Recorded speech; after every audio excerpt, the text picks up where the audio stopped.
মহব্বত। নকশবন্দি মুজাদ্দিদিয়া তরিকার একটি মূলনীতি হল মহব্বত। মহব্বত বা প্রেম হলো হৃদয়ে উৎপন্ন এক শক্তি বা আকর্ষণ, যা প্রেমাসম্পদের ধ্যানে প্রেমিক মগ্ন রাখে। প্রেমের জন্য দুটি পক্ষের প্রয়োজন হয়। এক পক্ষ থেকে প্রেম উৎপন্ন হয়, অন্য পক্ষ দিয়ে ধাবিত হয়। যে পক্ষে প্রেম উৎপন্ন হয় তাকে বলা হয় প্রেমিক বা প্রেমিক বা মহেব্ব, এবং যে পক্ষের দিকে প্রেম ধাবিত হয় তাকে বলা হয় প্রেমাস্পদ বা মাহবুব। আল্লাহ প্রাপ্তির পথের প্রার্থীদের মহব্বত গুণটি থাকা অপরিহার্য। আল্লাহ প্রাপ্তির এই অধিজ্ঞান আধ্যাত্মিক জগতে নিজ পীরের ভালোবাসতে হয় নিজের সংসার ও পরিবার পরিজনের মত বরং তার চেয়েও অধিক। কেননা আল্লাহ ও তার রাসূল সাল্লাল্লাহু আলাইহি ওয়াসাল্লাম মহব্বত অর্জনের প্রশিক্ষণ শুরু হয় এখান থেকে। মুর্শিদকে ভালোবাসার মাধ্যমে একজন সালিক রাসূল করিম সাল্লাল্লাহু আলাইহি ওয়াসাল্লামকে ভালোবাসার শিক্ষায় শিক্ষিত হয়। কেননা রাসূল সাল্লাল্লাহু আলাইহি ওয়াসাল্লামকে নিজের জীবনের চেয়ে বেশি না ভালোবাসলে সে কখনোই মুমিন হতে পারে না। এই প্রসঙ্গে আল্লাহ তাআলা বলেন, বলো তোমাদের যদি আল্লাহকে ভালোবাসো তবে আমাকে অনুসরণ করো। আল্লাহ তোমাদেরকে ভালোবাসবেন এবং তোমাদের অপরাধ ক্ষমা করবেন। আল্লাহ অত্যন্ত ক্ষমাশীল, পরম দয়ালু। আনাস রাদিয়াল্লাহু তাআলা আনহু বলেন, মহানবী সাল্লাল্লাহু আলাইহি ওয়াসাল্লাম বলেছেন, তোমাদের কেউ পূর্ণাঙ্গ মুমিন হতে পারবে না যে পর্যন্ত না আমি তার কাছে তার পিতামাতা ও সন্ততি এবং অন্যান্য সকল মানুষের তুলনায় অধিক প্রিয় হই। মুর্শিদের ভালোবাসা অন্তরে পয়দা হলেই আল্লাহ ও তার রাসূলের প্রতি ভালোবাসা অন্তরে এমনিতেই পয়দা হবে। কেননা মোকাম্মাল মুর্শিদ যদি রাসূল সাল্লাল্লাহু আলাইহি সাল্লাম এর যোগ্য প্রতিনিধি ওয়াসির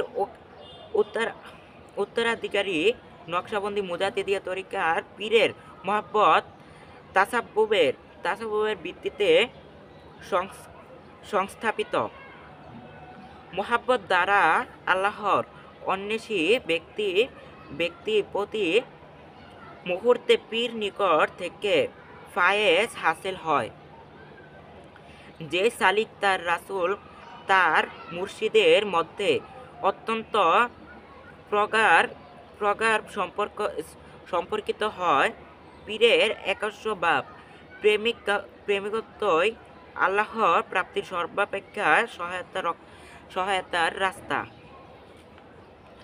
যে ব্যক্তি আপন পীরের মহব্বত হাসিল করতে সামর্থ্য হয়েছে সেই মহাসৌভাগ্যবান হয়েছে। এ সম্পর্কের দ্বারাই মুরিদ তার পীরের সমস্ত অধিক গুণ আকর্ষণ করতে সক্ষম হয়, আল্লাহর নৈকট্য লাভ করতে পারে।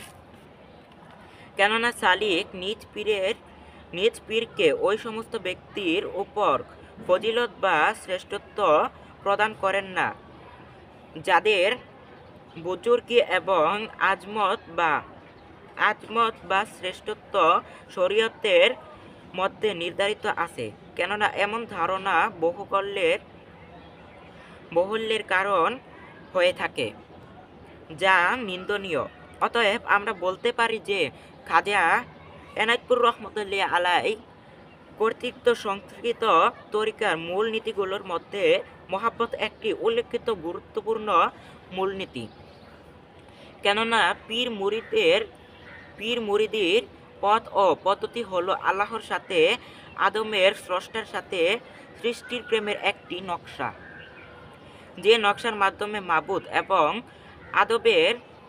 মধ্যে এক অনির্বাচনীয় প্রেমের সম্পর্ক তৈরি হবে, যার মাধ্যমে মানুষ আল্লাহর প্রেমের বিভোর জন্যই মানুষের সৃষ্টি। দাসত্বের প্রেমিকের অবস্থায় হলো মহাব্বতের সিফাতি, এরপর মহাব্বতের জাতি এবং সর্বশেষ স্থান হলো দাসত্ব।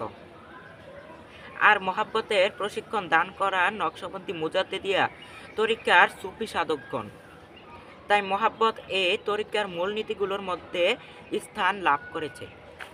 যদি আমার কথায় কোনো ভুলভ্রান্তি হয়ে থাকে তাহলে বাবাজানের কদম মুবারকের দিকে তাকিয়ে আমাকে ক্ষমা করে দিবেন এবং আমার জন্য দোয়া করবেন।